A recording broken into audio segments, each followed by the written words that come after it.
Hello अस्सलाम वालेकुम। आप सब लोग कैसे हैं? तो जनाब यही जो हाउसिंग वाला टॉपिक पिछली वीडियो में मैंने कवर किया है उसी का पार्ट 2 है, ये कंटिन्यूटी है उसी ब्लॉग की है। तो बाकी टॉपिक्स जो है वो मैं अब इसमें शेयर करती हूँ आपके साथ, बाकी पॉइंट्स। अच्छा ये बता दूँ, यहाँ पे जो घर है ना यूके के 90% घरों में येलो लाइट्स यूज़ की होती है। और तो जिन लोगों को तो येलो लाइट से प्रॉब्लम है ना, आप अपना कोई इंतज़ाम इसको लेकर भी कर सकते हैं। बाकी यहाँ का हीटिंग सिस्टम है, हीटिंग सिस्टम जो है ना सब घरों में एक जैसे नहीं लगे हुए। मैं जहाँ पहले हॉस्टल में रह रही थी वहाँ पे हीटिंग सिस्टम डिफरेंट था, और घर है तो यहाँ पे डिफरेंट है। तो जो हीटिंग सिस्टम का बॉयलर है ना, वाटर हीटिंग सिस्टम होता है जो कि घरों के अंदर लगा हुआ होता है। पानी चलता है उनके अंदर, गर्म पानी, जिससे जो ऊपर आपका बॉयलर लगा है वो चलेगा, गर्म पानी है वो फिर ये रेडिएटर्स के अंदर जो है ना ये चलेगा, उससे ये हीटिंग सिस्टम है मेरे घर का। कई घरों में इलेक्ट्रिकल भी हैं, कई घरों में गैस के भी हैं। मुझे फिर मैंने काफ़ी सर्च किया यूट्यूब पे भी, मैंने अपने जो रेंटिंग ऐप है उनको फ़ोन किया, जो रेंटल हैं उनको फ़ोन किया, उन्होंने फिर थोड़ा मुझे हेल्प की, बताया कि बॉयलर का स्विच मैं ऑन करूँगी वहाँ से, तो उसके बाद जो है नीचे से मैं इसको ऑन करूँगी।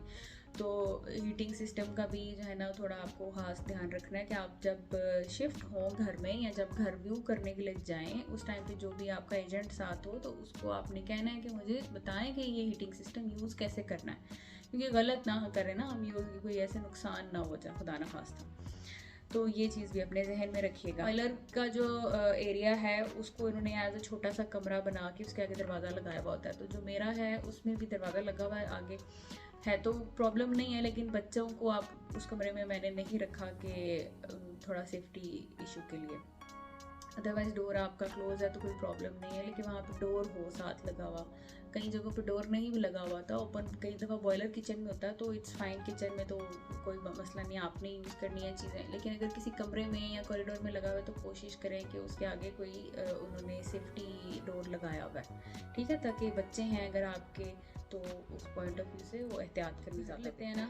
जब रेंट पे घर लेते हैं तो आपको आप फर्निश्ड भी ले सकते हैं, डिपेंड करता है आपने अपनी जो सर्च जब आप घर कर रहे हैं उसके फिल्टर्स क्या लगाए। शुरू में मैं जब ढूंढ रही तो मैं कोशिश करी थी कि मुझे ऐसा घर मिले जो एटलीस्ट पार्ट फर्निश्ड हो, मुझे बहुत ज़्यादा चीज़ें मत लेनी पड़े, क्योंकि मैं अकेली हूँ, मेरी फैमिली अभी नहीं है, हस्बैंड साथ नहीं है, तो बीइंग अ फीमेल जॉब भी करनी है और फिर उधर भागना भी, नई जगह है, तो मुझे इतना ज़्यादा प्रॉब्लम मत हो, एटलीस्ट थोड़ी बहुत चीज़ें हो ताकि फैमिली आ जाए, बाद में मैं सेटल डाउन हो जाऊँगी। लेकिन अनफॉर्चुनेटली फर्निश्ड घर जो है ना वो मुझे नहीं मिला, अपनी मर्ज़ी का मुझे अनफर्निश्ड घर मिला है। लेकिन कुछ घर ऐसे होते हैं अनफर्निश्ड जिसमें साथ लिखा हुआ होता है कि वाइट अप्लायंसेस जो हैं वो वाइट गुड्स वो आपको मिलेंगी। वाइट गुड्स क्या होती है? जो किचन की आपकी ज़्यादा फ्रिज है, ओवन है, वॉशिंग मशीन है, डिश वॉशर है, चूल्हा है। मोस्टली घरों में 99% घरों में स्टोव होता है लगा हुआ, क्योंकि वो फिटेड होता है। आपने जब घर ढूंढना है ना तो आपने ये देखना है, अगर तो आपके बच्चे हैं तो आपने ये देखना है, जब ढूंढ रहे होंगे ना जिन ऐप्स पे आप घर ढूंढेंगे उन्हीं ऐप्स पे सारी इन्फॉर्मेशन आ रही होती है कि आपका घर, एक तो एरिया कौन सा है, एरिया गूगल पे निकालें, सर्च करें कैसा एरिया है, लोगों के व्यूज़ क्या है इस एरिया के बारे में। और कभी भी सिर्फ ऑनलाइन घर देख के उसको मत रेंट कर लें, जाएं जाके पर्सनली खुद देखें, एरिया देखें, पास कोई क्लब तो नहीं है, पास कोई बार तो नहीं है, कोई ऐसी चीज़ तो नहीं है जो आप एज अ फैमिली रहें तो आपको प्रॉब्लम होगी या कुछ ऐसा। लोगों से तो शॉप्स पे जाएं और देखें किस किस्म के लोग हैं। और दूसरा, आपने जिस ऐप पे आप घर ढूंढ रहे हैं उसी ऐप पे आपने ये भी देखना है कि उस घर के पास पास कौन से स्कूल्स हैं और उन स्कूल्स का क्या क्राइटेरिया है, वो गुड में है, सेटिस्फैक्ट्री में है, आउटस्टैंडिंग में है या पुअर कैटेगरीज में है। क्योंकि अगर आपके बच्चे हैं तो आपको ऑब्वियसली स्कूल में दाखिल करवाने पड़ेंगे, तो आप कभी भी नहीं चाहेंगे कि अच्छे स्कूल में ना दाखिल करवाएं। तो ऑब्वियसली यहाँ पे स्कूलों की रैंकिंग होती है, आउटस्टैंडिंग, गुड, सेटिस्फैक्ट्री, फेयर और पुअर। तो जो गुड तक की कैटेगरीज है ना वो कैटेगरीज ठीक है, आउटस्टैंडिंग और गुड। उसके बाद नीचे जब आ जाए सेटिस्फैक्ट्री, फेयर और पुअर, वो स्कूल इतने अच्छे नहीं होते। उसका मतलब होता है कि इनको मज़ीद काम करने की ज़रूरत है अपने परफॉर्मेंस पे। तो आपने देख लेना है, क्योंकि एक काउंसिल में तकरीबन आप जिस एरिया में रह रहे होते हैं ना 4 से 5 स्कूल आपके एरिया के होते हैं, जिसमें पास के स्कूल होते हैं जिसमें आप अपने बच्चे को एडमिशन करवा सकते हैं। तो आपने देख लेना है कि आप जहाँ पे घर ले रहे हैं उस एरिया के स्कूल कैसे हैं, ठीक है। ये स्कूल के बारे में हो गया। तो जनाब नेक्स्ट चीज़ है, जब आपने घर लेना है, एक तो आपने रेंट देना ही देना है।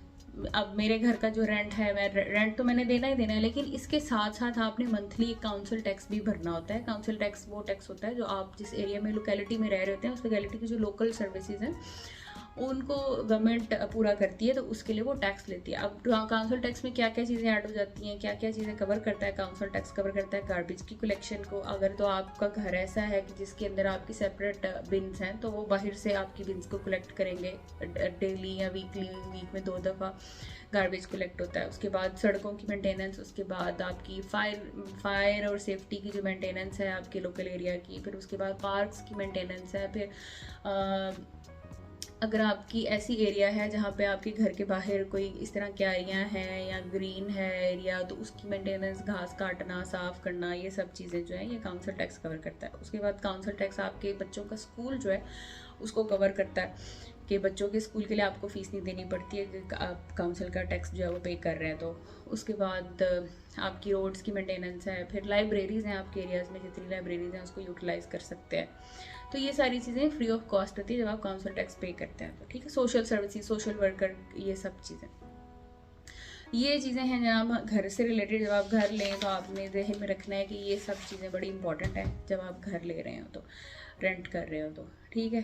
तो काउंसिल टैक्स जो है वो बेस करता है, इनकी भी रैंक्स है, कैटेगरीज हैं, A B C D E। ए जो है वो सबसे कम है, और हम मेरे अपने घर की जो है वो काउंसिल टैक्स जो है वो ए है, यानी कब सबसे कम काउंसिल टैक्स। जब भी आप ढूंढें, कोशिश करेंगे काउंसिल टैक्स ए वाला एरिया लें जो आप अफोर्ड कर सकें ईजीली। और बड़े अच्छे एरियाज़ भी होते हैं ए वाले। बी वाला काउंसिल टैक्स ज़्यादा महंगा है, वहाँ पे ज़्यादा काउंसिल टैक्स। अगर फ़र्ज़ के ए में अगर आपको मंथली 150 पाउंड देना पड़ रहा है, तो बी में आपको हो सकता है 200 से। चाहते कॉम्प्रोमाइज़ करना तो फिर टाइम से घर ढूंढना शुरू करें, टाइम को वेस्ट मत कीजिएगा ये सोच के कि अभी तो बड़ा टाइम है। लिटरली बिलीव मी, यहाँ पे घर ढूंढना इतना आसान नहीं है जितना आप मतलब समझ रहे हो दूर बैठे हुए। मैं भी ये समझ रही थी यार मिल ही जाता है घर, लेकिन नहीं, मैं जब आई हूँ, मैंने किया है, तो मुझे पता चला कि it's not very easy task. तो इसके लिए थोड़ी सी स्ट्रगल की ज़रूरत है। तो ये था जनाब मेरा छोटा सा व्लॉग आपकी इन्फॉर्मेशन के लिए। तो प्लीज़ मेरे चैनल को सब्सक्राइब करें और वीडियो को लाइक करें, शेयर करें, कमेंट बॉक्स में बताएं कि नेक्स्ट वीडियोस आपको किस चीज़ के बारे में चाहिए, यूके लाइफ से रिलेटेड, जॉब से रिलेटेड और लाइफस्टाइल चाहिए आपको, तो मैं उसके अकॉर्डिंगली फिर वीडियोस बनाऊंगी इंशाल्लाह ताला। आप सबसे मुलाकात होती है नेक्स्ट व्लॉग में। Tata, bye bye, take care, अल्लाह हाफिज़।